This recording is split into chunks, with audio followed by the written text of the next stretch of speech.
حدیث شریف بخاری شریف کی، عن ابن عباس قال مر نبی صلی اللہ تعالی علیہ وسلم بقبرین، میرے نبی کا گزر دو قبروں کے پاس سے ہوا۔ کتنے قبروں کے پاس سے؟ زور سے بولو۔ میرے نبی رک گئے، صحابہ بھی رک گئے۔ عرض کرتے ہیں آقا کس لیے رکے؟ صحابہ سے میرے نبی فرماتے ہیں او میرے صحابہ، ان دونوں قبر والوں پر عذاب ہو رہا ہے۔ کیا ہو رہا ہے؟ یہاں ایک پوائنٹ کی بات آگے سے لے کے پیچھے تک، ادے پور کے زندہ دل مسلمان، اور سن لو آج تمہارے نبی کی حقیقت کیا ہے۔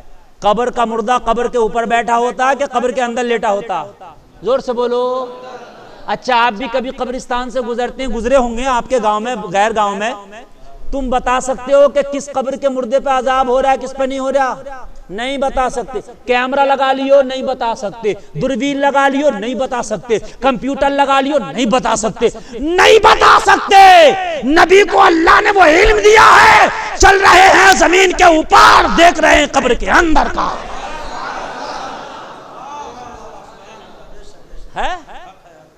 اور آج کچھ لوگ کہہ دیتے ہیں نبی بھی ہماری طرح کیسے ہو جائیں گے، تجھے نہیں پتا قبر کے اندر کیا ہو رہا ہے، اور میرے نبی دیکھ رہے ہیں قبر کے اندر کیا ہو رہا ہے۔ اچھا ایک بات بتاؤں، قبر کا جو عذاب ہے وہ عالم برزخ ہے، وہ دکھے گا بھی نہیں ہمیں، یہ بھی اگر کوشش بھی کریں تو دکھے گا بھی نہیں، وہ عالم برزخ ہے۔ وہ اس کا معاملہ ایسے جیسے آپ خواب میں سمندر دیکھ رہے ہو، سمندر میں تیر رہے ہو، بھاگ رہے ہو، تمہیں کوئی دوڑا رہا مار رہا خواب میں، تم تو بڑے پریشان ہو، تمہارے پاس جو بیٹھا اسے کچھ بھی نہیں پتا کیا ہو رہا ہے کہ نہیں؟ تم تو خواب میں کیا کر رہے ہو؟ سمندر میں ڈوبنے پھر رہے ہو، ارے میں ڈوبا خواب میں، ہے نا، بڑے پریشان ہو، اور یہ بیٹھا ہوا دیکھ رہا آرام سے مزے سے سو رہا ہے، مگر اسے کیا پتا سمندر میں ڈوبا پھر رہا ہے، بات ہے کہ نہیں؟ اسے کیا پتا؟ ایسے ہی قبر کا عذاب عالم برزخ ہے، تم قبر کے برابر میں بیٹھو، قبر میں بیٹھ جاؤ، قبر والے پہ کیا ہو رہا ہے یہ اللہ نے اس کو پوشیدہ رکھا ہے۔ حدیث شریف میں ہے کہ مرنے والے کی آواز، اس کی چیخ و پکار جن اور انسان کے علاوہ سب سنتے ہیں، اگر انسان سن لے اس کی چیخ و پکار تو کھانا چھوڑ دے،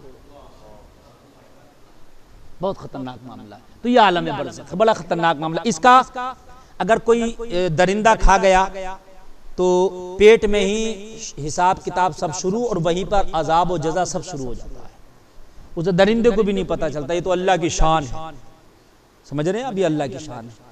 تو ذرا غور کرو تمہارے نبی کو اللہ نے کیسا علم دیا ہے کہ چل رہے ہیں زمین کے اوپر، عالم برزخ کو بھی دیکھ رہے ہیں کہ عذاب ہو رہا ہے۔ یہ برزخ کا معاملہ ہے کہ نہیں ہے بھائیوں؟ ہمیں نہیں پتا، نبی فرما رہے ہیں۔ اچھا صحابہ بھی بڑے پکے عقیدے کے مسلمان تھے، یہ ٹیڑے بیڑے عقیدے کے ہوتے تو کہتے آپ کو کیسے پتا؟ سوال کرتے کہ نہیں کرتے؟ ہمیں تو نہیں پتا۔ اچھا ایک صحابہ کا عقیدہ بتا دوں آپ کو، بتا دوں، جو یہ کہتے ہیں نبی کی طرح، ان کا عقیدہ صحابہ کی طرح نہیں۔ اب میں ثابت کروں گا حدیث سے، نہیں، اگر ثابت کروں تو ماننا، نہیں کروں تو مت ماننا، میں ثابت کروں گا حدیث سے۔ جو یہ کہتے ہیں، اور نبی نے فرمایا میری امت 73 فرقوں میں بٹے گی، جو میرے اور میرے صحابہ کے راستے پر ہوگا وہی جنتی ہوگا۔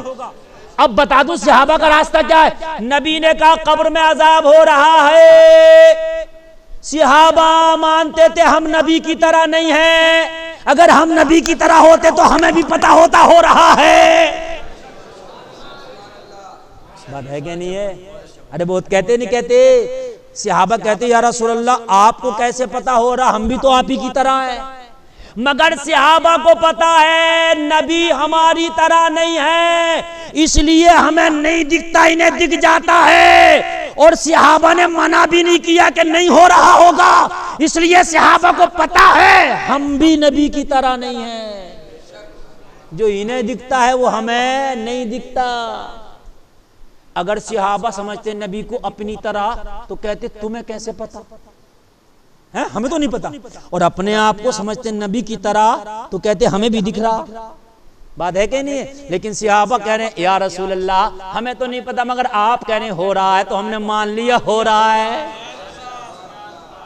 اب جو کہے نبی ہماری طرح تو اس سے کہہ دو تو صحابہ کی طرح نہیں ہو سکتا، تیرا مذہب الگ ہو گیا، تیرا عقیدہ الگ ہو گیا، صحابہ کا ماننا تھا نہ نبی ہماری طرح نہ ہم نبی کی طرح، بات ہے کہ نہیں؟ تو نبی نے فرمایا اچھا اور بات بتاؤں، اس سے بڑا علم غیب، یہ تو بتا دیا عذاب ہو رہا ہے، یہ پریزنٹ کی بات تھی، ہو رہا تھا بتا دیا، چلو برزخ کا معاملہ تو ہو رہا تھا، لیکن کس وجہ سے ہو رہا ہے؟ یہ تو گزرے ہوئے زمانے میں گناہ کیا ہوگا نا، مرنے سے پہلے۔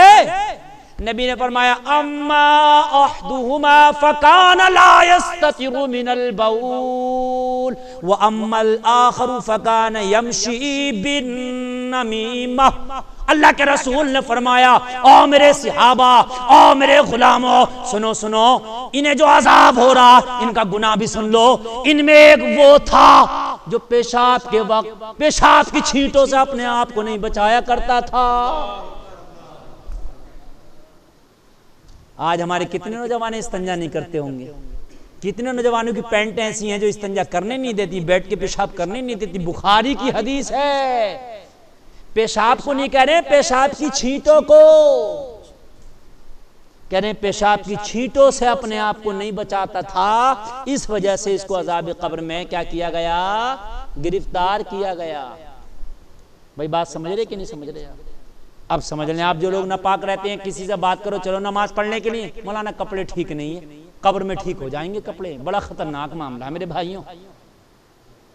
میرے نبی فرما رہے ہیں کپڑے، ارے جب پیشاب کی چھینٹ آ گئی تو کپڑے تو خراب ہو گئے، اور اگر پیشاب کی چھینٹوں سے بھی بڑھ کر کوئی گندگی ہے تو پھر اس سے بڑا عذاب ہے۔ بے غسل ہی ٹہل رہا ہے تو اور بڑا عذاب ہے۔ پیشاب کی چھینٹیں تو بہت چھوٹی سی بات ہے، اس سے بڑھ کے اگر کوئی گندگی ہے تو غسل کرنا چاہیے تھا نا، کیوں بے غسلہ ٹہل رہا ہے؟ کہنے مولانا کپڑے ٹھیک نہیں ہے، میرا بدن ٹھیک نہیں ہے، اور مر گیا تو پھر مرا ہوا ایسے ہی جائے گا بدبودار، ایسے ہی جائے گا بے غسلہ۔ اور کتنی بار تو ایسا ہوتا ہے کہ مرنے کے بعد غسل بھی نہیں ملتا، نہیں ملتا ہے، کتنی بار ایسا ہوتا، کتنے کرونا میں مرے، کتنوں کو غسل بھی نہیں ملا۔ لوگوں ہر وقت پاک رہو، پوتر رہو، مرنے کے بعد کوئی غسل دے یا نہ دے، رحمت کا فرشتہ تیرے پاس آئے گا، تو پاک ہوگا تو ہے نا۔ کہ میرے کپڑے ہی اچھے نہیں ہیں مولانا، میں کیسے نماز پڑھنے جاؤں، میرے کپڑے اچھے ہیں۔ ہر وقت اپنے آپ کو اچھا رکھ، اپنے کپڑوں کو اچھا رکھ، اللہ کا انعام ہے۔ مردوں کے اوپر مر چاہیں تو سال میں 365 دن روز پاک رہ سکتے ہیں، یہ اللہ کا خاص تیرے اوپر انعام ہے، یہ عورتوں کے لیے نہیں ہے، عورتیں چاہیں تو نہیں رہ سکتی، مگر اللہ کا تمہارے اوپر انعام ہے، تم رہ سکتے ہو تو رہو۔ اللہ کے رسول نے فرمایا پیشاب کی چھینٹوں سے نہیں بچتا تھا۔ اور دوسرا نبی نے فرمایا وَأَمَّا الْآخَرُ فَكَانَ يَمْشِي بِالنَّمِيمَةِ، نبی نے فرمایا دوسرا وہ ہے جو چغلی کیا کرتا تھا۔ یہ بخاری شریف کی حدیث ہے، بخاری کی۔ پھر ہے ثُمَّ أَخَذَ جَرِيدَةً رَطْبَةً، نبی نے ایک شاخ لی، شاخ کوئی درخت تھا، اس کی ایک ٹہنی لے لی، فَشَقَّهَا بِنِصْفَيْنِ، اس کے 2 ٹکڑے کر دیے ٹہنی کے، ثُمَّ غَرَزَ فِي كُلِّ قَبْرٍ وَاحِدَةٍ، ایک قبر کو ایک قبر پہ گاڑ دیا، لگا دیا۔ سارے صحابہ بولے، عرض کی قالوا یا رسول اللہ لما صنعت هذا، آقا آپ نے یہ کیا کیا، آپ نے یہ ٹہنی کو کیوں قبر پہ لگایا؟ نبی نے فرمایا جب تک تر رہیں گی اللہ کی حمد و ثنا بیان کرتی رہیں گی۔